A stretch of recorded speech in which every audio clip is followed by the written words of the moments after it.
दोस्तों, आज पेश है शिकारी का बदला। ये तुलसी कॉमिक्स की है। ये इसका कवर चित्र है।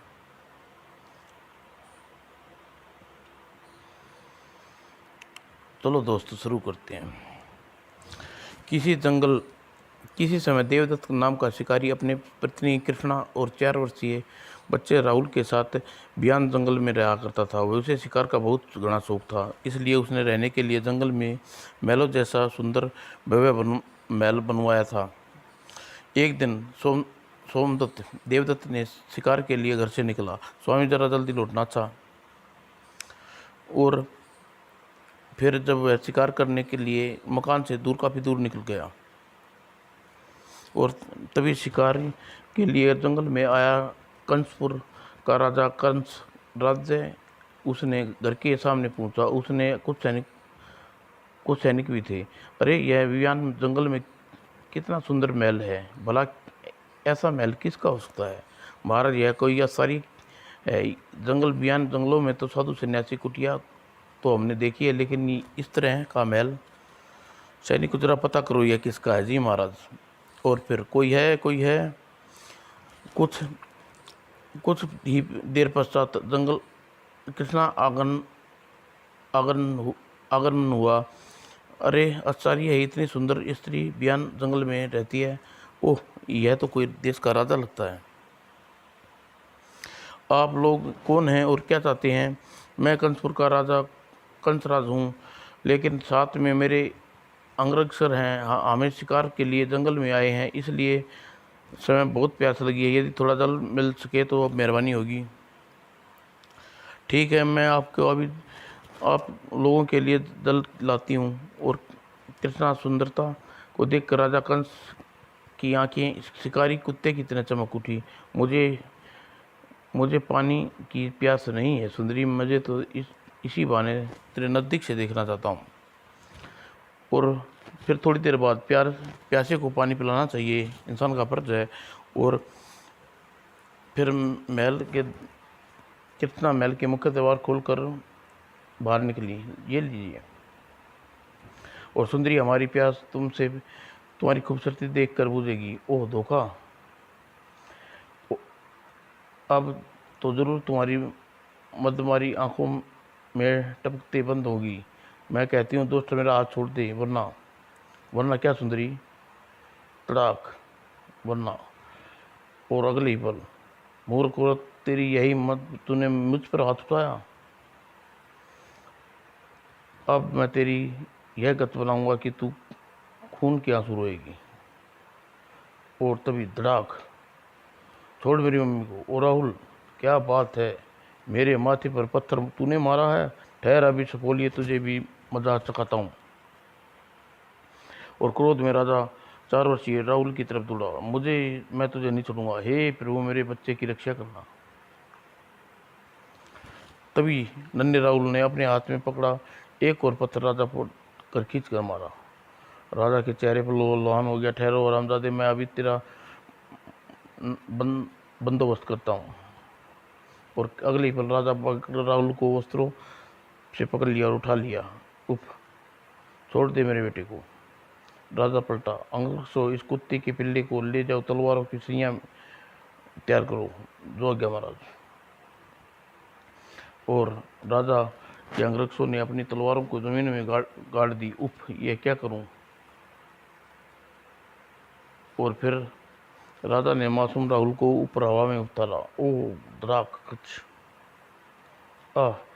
रामजादे, तूने मेरे मासूम राहुल की जान ली है। मैं तुझे इसकी एक एक चुनकर मारूंगी। और फिर कृष्णा राहुल की सैया के पास से एक तलवार खींची। जय भवानी!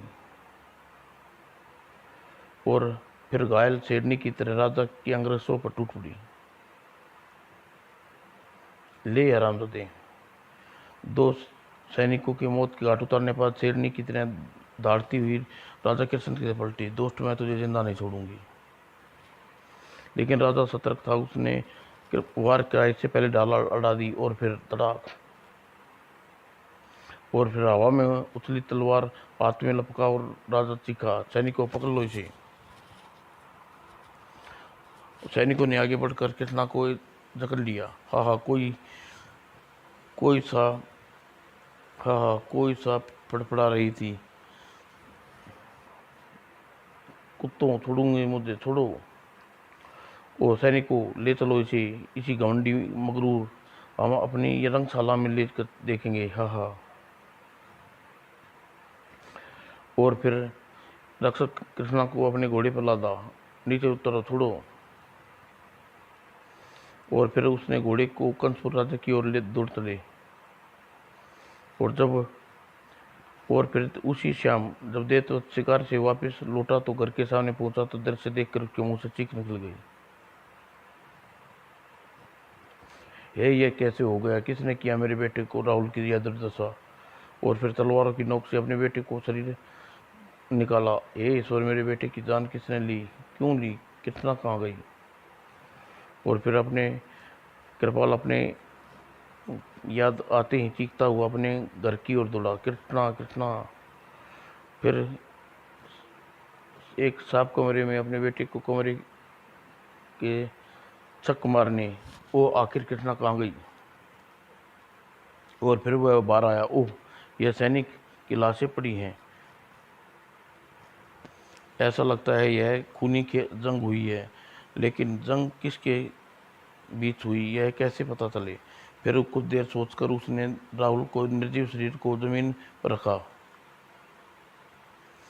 और और सामने जमीन पर गड़ी तलवारों में से उसने एक तलवार को खींची और गौर से देखने लगा।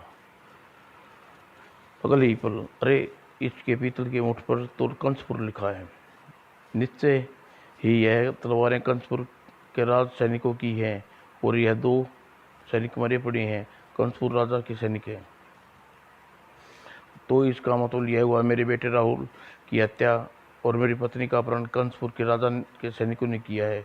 और मुझे अपने मासूम राहुल का अंतिम संस्कार करने के बाद अपने बेटे के हत्यारे को, अपनी पत्नी के अपहरणकर्ता को तलाश करने कंसपुर जाना होगा।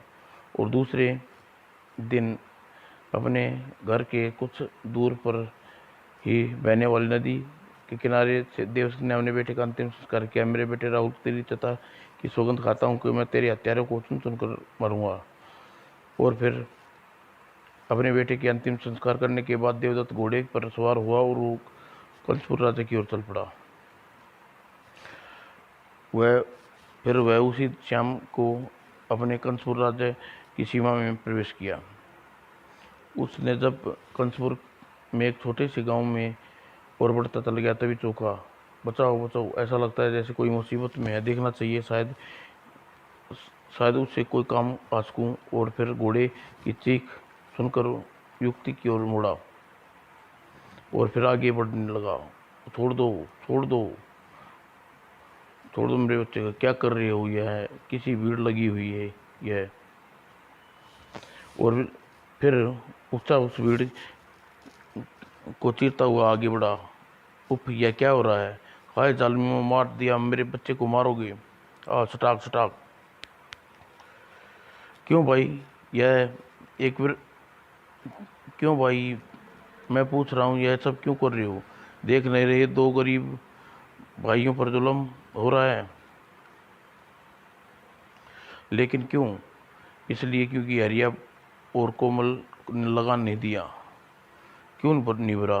भाइयों, भैया, अब की साल हमारे गांव में सूखा पड़ा है, फसल नहीं हुई, लोग लगान नहीं कहाँ से भरेंगे? सिर्फ गांव के अन्य लोगों को यह लगान कैसे भरा? हमारे घरों में बर्तन, अन्य कीमती सामान जबरदस्ती नीलाम कर दिया गया। राजा के सैनिकों ने लगान वसूला है, लेकिन हरिया और बुधिया ने सैनिकों को अपने घर में सामान उठाने से रोका तो बेचारों को परिणाम भोग रहे हैं। छोड़ दो मेरे बच्चे को, भगवान के नाम पर रहम करो। ओह, तो यह बात है, यह जुल्म है। मेरे होते हुए यह सैनिक युवक को इस तरह जुल्म नहीं कर सकते। जैसे ही वह सैनिकों के और बढ़ा तो बुधिया मारने कर उठाया। हे देवता के आगे बढ़कर कोड़ा और एंटर पकड़ लिया। बंद करो यह जुल्म, बहुत हो चुका। कौन हो तुम? अकारण ये अपनी मौत का निमंत्रण दे बैठे हो। कौन है तुम?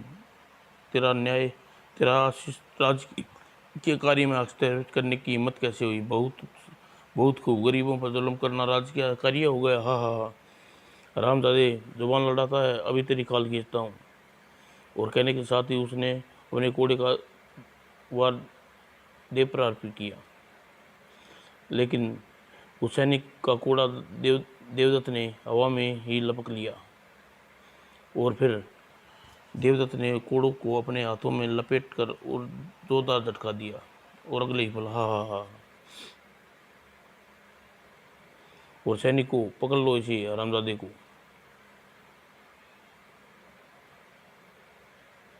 और फिर 5 सैनिक अपनी अपनी मयानों से तलवार निकालकर फिर भयानक अंदाज में देवदत्त की तरफ बढ़े। आओ जल्दी, तुम लोगों को भी मजा चखाता हूँ, भगवान इस अनजान की रक्षा करना। अगले ही पल सैनिकों के कोड़े तो देवदत्त के हाथ में लहराए, सटाक सटाक। और जैसे ही बिजली चमकी, कचाक कचाक, ओह टाक। अगले ही पल सातों जमीन पर नियत थे और देवदत्त की पागलों की तरह उस पर कोड़े बरसा रहा था। रामजादू, अनुभव करो, जब तुम्हें इंसानों को कोड़े टकराते हैं तो कितना दर्द होता है। आश्चर्य है वह अकेले आदमी ने 7 को कैसे काबू कर लिया। कौन है यह देवदूत जिसने हम भाइयों के लिए अपने राज सैनिकों को टक्कर ले ली? Stock stock. और फिर देखते हैं सैनिक अपनी जान बचाकर भाग गए। फिलहाल तो यहाँ से भागने में ही बुलाई है। और ही अब मजा आया। हाँ भाग गए दुम दबा कर। मैं फिर अब भागूं।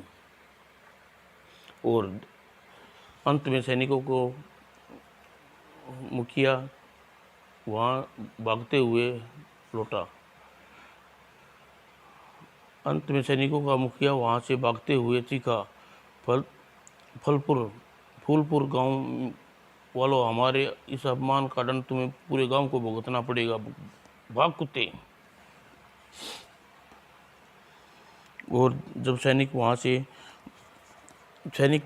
की भविष्यवाणी से पूरे गांव वाले को जैसे लकवा मार गया। अब हमारे गांव पर मुसीबत का पाट कैसे टूट पड़ेगा, अब क्या होगा? और इससे बेखबर देवदत्त ने सामने जमीन पर गिरा पड़ी एक सैनिक की तलवार को उठाई और उसने देखते हुए बड़बड़ाया, अरे यह तलवार पर की मुठ पर की लोहे पे भी कुछ गुर्दा हुआ है। नहीं, इस तलवार पर मेरे राहुल के हत्यारे की मुठ पर पीतल की थी। इस पर कंसपुर राज्य का नाम लिखा गुदा था। फिर एक राज्य के सैनिक इन 2 अलग अलग किस्म की तलवारें का रहस्य क्या है? तभी वह सोच रहा था कि एक बनका सा लगा। क्यों अजनबी, संकट में फंसकर तुम किस सोच में डूब रही हो? आपको मैंने संकट से फंसा दिया। आपकी बात नहीं समझ काका भैया। अरे भाई, जब तुम्हें हाथों में मार खाकर गए सैनिक ने हमें पूरे गांव वालों को अपमान का बदला लेने के लिए धमकी देकर गए हैं। वह अरे भाई, यह कोई अंधेर गर्दी है। तुम लोग सैनिकों को जाति महाराज को क्यों नहीं कहते? लगता है तुम हमारे गांव में नहीं बल्कि इस देश में भी पहली बार आए हो, इसलिए नहीं जानते कि ये सैनिक जो भी अत्याचार करते हैं वह राजा की सारी पढ़ते हैं। क्यों भाई? हाँ भाई, यहाँ का राजा बड़ा दुष्ट स्वभाव का है। लोगों को सताने में बड़ा मज़ा आता है।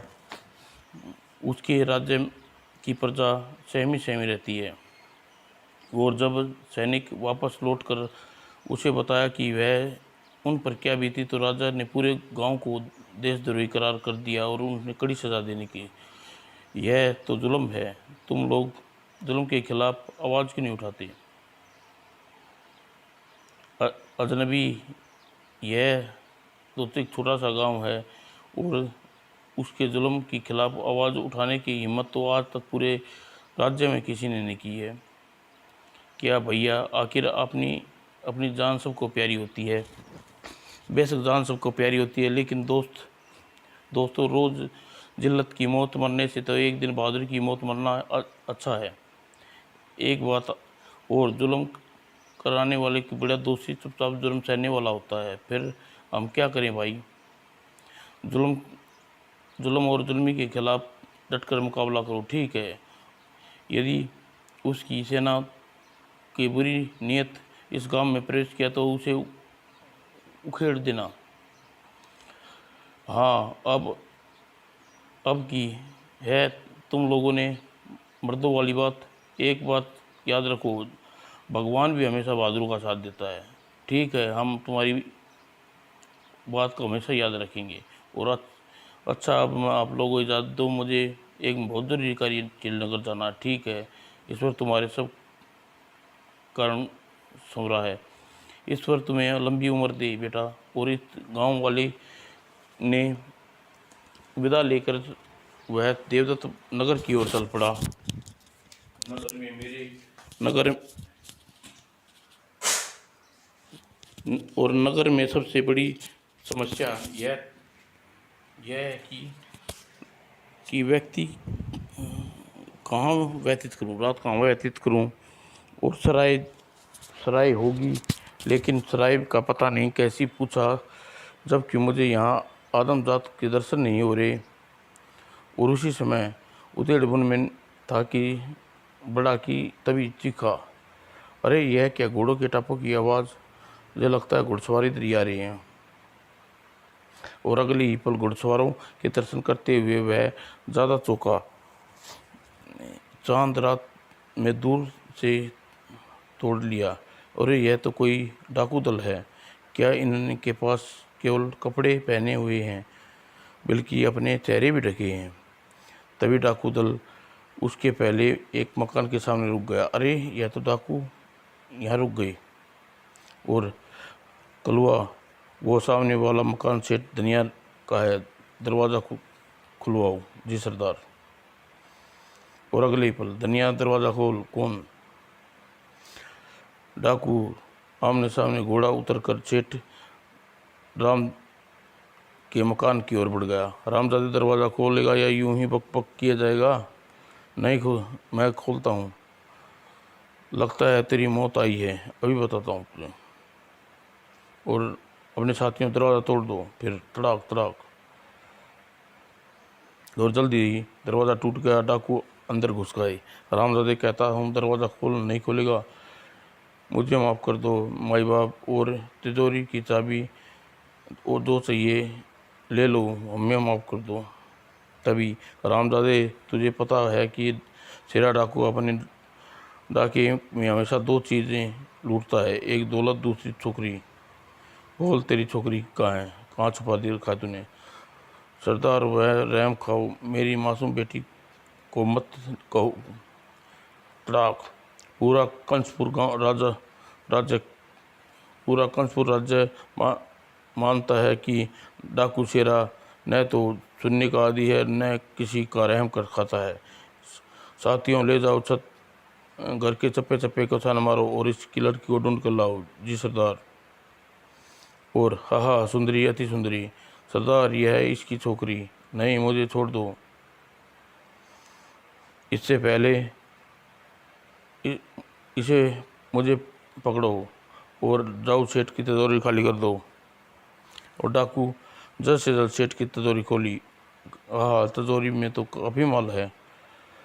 लेकिन जैसे ही सरदार दरवाजे तिजोरी खोली और वैसी पलटा, तड़ाक तड़ाक। अरे देखो बाहर कौन है? देवदूत बनकर हमारी और मदद करने आया है। लेकिन दरवाजे तक पहुंचने से पहले तीरों की बाढ़ ने आई और अगले ही पल तीनों धराशायी हो गई। डाकू तेजी से दरवाजे की ओर बढ़े और सामने क्यों नहीं आया, अगले ही पल सामने भी आ गया। अंदर देखते ही डाकुओं को कम कर दिया। अंदर पहुंचते ही उनने 2 डाकुओं का काम कर दिया। और लेकिन देवदत्त तैयार था। उसने फुर्ती से अपनी धनुष बाण एक तरफ फेंका और तलवार निकाली और डाकुओं पर टूट पड़ा। बाकी 2 डाकुओं में तेजी से उसकी ओर बढ़े और खचाक खचाक। और जब डाकुओं का सरदार लड़की को छोड़कर देवदत्त की ओर बढ़ा, ठहर, मैं अभी तुझे मजा सिखाता हूँ। लेकिन इससे पहले ही देवदत्त ने नजदीक पहुंचता, देवदत्त ने अपनी तलवार भाले की तरह उस पर फेंक कर मारी और अगले ही पल ठचाक। वाह भाई, तुमने तो कमाल कर दिया। डाकू पूरे सैनिक मिलकर भी इसे न पकड़ सके, तुमने इसे अकेले ही मार दिया। वाकई बेटा, तुम आज 10 वर्षों से शेरा डाकू के गिरोह का आतंक राज्य में समाप्त कर दिया। तुम्हें इन डाकुओं को मारकर हम पर पूरे राज्य पर उपकार किया है। सेठ जी, इस उपकार और यह क्या है? कुछ देर कर आंखें आश्चर्य से फैलने लगी और अगले ही पल उसने सामने मृत पड़े डाकू के हाथ में तलवार निकाली और उसे गौर से देखने के बाद मानो समय ही बोला, अरे यह तो पीतल की मुठ वाली तलवार है, जिसकी बोटी की हत्या हुई थी। और इस तलवार पर कचपुर राज्य लिखा है। यह डाकू के पास कैसे? और अरे यह डाकू तो जीवित है। देवदत्त ने तेजी से आगे नजदीक बढ़ा। ए भाई देखो, तुम्हारा अंतिम समय निकट आ गया। झूठ बोलने से ये तलवार की मुठ पर कंसपुर राज्य लिखा है। मेरे हिसाब से यह तलवार राज सैनिकों की होनी चाहिए, लेकिन तुम इस तरह तलवारों के तुम डाकुओं के पास कैसे? तुम ठीक कहते हो भाई, मेरा अंत समय आ गया, निकट आ गया। मैं झूठ नहीं बोलूँगा। इस तरह की पीतल की मुठों वाली तलवार सिर्फ राजा के उत्तराधिकारियों के पास और राजा की खास अंगरक्षकों के पास होती हैं। और हम डाकू नहीं, राजा के अंगरक्षक हैं। हम सब वर्षों से राजा के इशारे पर डाका डालते आए हैं, क्योंकि डाका राजा कंचन पक्का अय्यास है। वह दिल बहलाने के लिए हर शाम नई लड़कियों की चाहिए थी। उफ, यह कंसराज राजा है या राक्षस?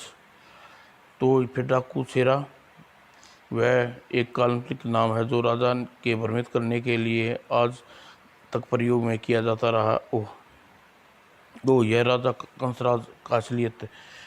मैं अभी पड़ोसियों को बुलाता हूँ ताकि यह दुष्ट की असलियत पता चले। तब धनी सिंह राम ने अपने लड़की से कहा कि पड़ोसियों को बुला लाओ। लड़कियों पड़ोसियों को बुलाने चली गई। एक बात और, कल तुम लोगों ने जंगल में बने मकान में कृष्ण नाम की औरत को अपहरण किया था। और हाँ, कल राजा ने हम शिकार के गए थे, वहीं हमने राजा के इशारे पर एक मासूम लड़के की हत्या की और कृष्ण नाम की औरत का अपहरण किया। इस समय वो स्त्री कहाँ है? राजा के रंगशाला में। राजा ने जबरदस्ती विवाह करना चाहता है। राजा ने उस कल का समय दिया है। यदि कल वह स्त्री विवाह करने से इनकार कर देती, उसे मार डालेंगे। ऐसा होने से पहले मैं उस राजा को मार डालूंगा। इसी के साथ देवदत्त ने दम तोड़ दिया। और सुनो भाइयों, यह डाकू राजा के अंगरक्षक हैं, जो आज अपने राजा के इशारे पर डाकुओं का वेश भरकर हमारी इज्जत लूटते रहे हैं। राजा के अंगरक्षक। और तभी सेठ राम श्याम के अपने आस पड़ोस में रहने वाले को प्रवेश किया। अरे यह तो डाकू, इसने किसने मारा गिराया? अरे यह धनीराम की लड़की सही कहा है। डाकू और शेरा और उसका गिरोह उसका सफाया हो चुका है। वाकई यहाँ तो सारे मरे पड़े हैं। आज तक हम इन नगरवासियों को चैन की नींद सोएंगे। और जब शेर धनीराम ने अपने पड़ोसियों को पूरी बात बताई तो वह उनकी बात सुनने के बाद सब उत्तेजित हो गए। ये राजा नहीं, कंसराज की असलियत है। तो वह दुष्ट अत्याचारी है नहीं, पापी भी है। वह कभी ना आज से वर्षों तक हमारी बहन बेटियों की डाकुओं के हाथों उठा कर उसकी इज्जत से खेलता रहा। हम उस पापी राजा को अपने हाथों से सजा देंगे, जिंदा नहीं छोड़ेंगे। हम राजा कंसराज की बोटी बोटी कर डालेंगे। यह देखते ही देखते वह उपस्थित लोग विद्रोह पर उतर आए। चलो भाइयों, हम इसी समय चलकर राजमहल में ईंट मिट बजा देते हैं, चलो। और तभी भाइयों शांत हो जाओ, आप लोग ज़्यादा उत्तेजित ना हो। इस डाकुओं के बारे में राजमहल के तक सूचना भिजवा दें, ताकि राजा उच्च अधिकारी राजा की असलियत का पता चल दें। और अगर रही बात राजा कंसराज की, वह हरामजादा मेरा शिकार है। मैं वो अपने वादा करता हूँ कि वह दुष्ट कल का सूरज नहीं देखने पाएगा, कि जीवित नहीं रहेगा। और आप लोग इतना बता दूं कि राजा की रंगशाला कहाँ है। राजा की रंगशाला नगर के बाहर निकलते ही एक महल नुमा सुंदर और भव्य इमारत है, राजा की रंगशाला है। और फिर तुरंत ही देवदत्त वहाँ से चला गया। और फिर अगले ही पल उसने राजा अपने घोड़े को सवार होकर पूर्व की दिशा की ओर चल पड़ा। और नगर के बाहर निकलते ही भव्य इमारत दिखाई दी। जैसे ही वह इमारत के में द्वार पर पहुंचा, पहरेदारी ने रास्ता रोक लिया और उसने राजा का पता पूछने पर कहा कि रंगशाला तो खत्म हो चुकी है। देवदत्त ने की बात सुनने पर पहरेदार केवल चौंका, और इसी के साथ उसने खतरे का एहसास हुआ। और अगले ही पल भाले से देवदत्त तन दिए। अगले ही पल तड़ाक, और देवदत्त ने जमीन पर पड़े भाले उठाकर कड़ाक, और देखते देखते दोनों की मौत के घाट उतार दिया। ईश्वर करे इनकी मेरी कृष्णा सुरक्षित हो। और जैसे ही वह उसके इमारत में प्रवेश किया, दोस्त राजा, विवाह की बात तो दूर सही, तू मेरी सूरत पर थूकना भी पसंद नहीं करूंगी। अरे यह तो मेरी कृष्णा की आवाज़ है। मूर्ख स्त्री, तो तू अब मरने के लिए तैयार हो जा, मैं तो तैयार हूँ कुत्ते। और जैसे ही उसने क्रोधित कंसराज ने अपनी तलवार वाला हाथ ने उठाया, और इसी के साथ अगले ही पल देवदत्त सामने था। तेरे पापी तेरे हाथों का घड़ा भर चुका है, अब तू मरने के लिए तैयार हो जा स्वामी। तो तो तुम हो उसका पति? हाँ, मैं इसका पति हूँ और तेरी मौत हूँ। और कहने के साथ ही देवदत्त ने अपना धनुष बाण लिया और धनुष तीरों को वर्षा कर दी। अगले ही पल कंसराज कटे हुए वृक्ष की तरह गिरा। देखो कृष्णा, अपनी पापी को मासूम राहुल की इसी तरह तलवारों की सैया पर लटाया था। मैंने इसे अपने राहुल का मौत का बदला ले लिया। हाँ स्वामी। और तभी देवदत्त ने कृष्णा चौंके, अरे यह बार कौन कैसा सो रहा है? राजा मुर्दाबाद। और अगले ही पल, अरे यह तो राजा कंसराज के खिलाफ विद्रोह पर उतर आए हैं, नगरवासी हैं। हाँ, इनके साथ सैनिक भी हैं। आओ कृष्णा, हम बाहर चल निकले और चलिए। और इस तरह देवदत्त ने राजा कंसराज को मारकर केवल मासूम बेटे राहुल की मौत का बदला नहीं लिया, बल्कि कंसपुर की प्रजा को भी अत्याचारों से मुक्ति दिलाई है। समाप्त दोस्तों।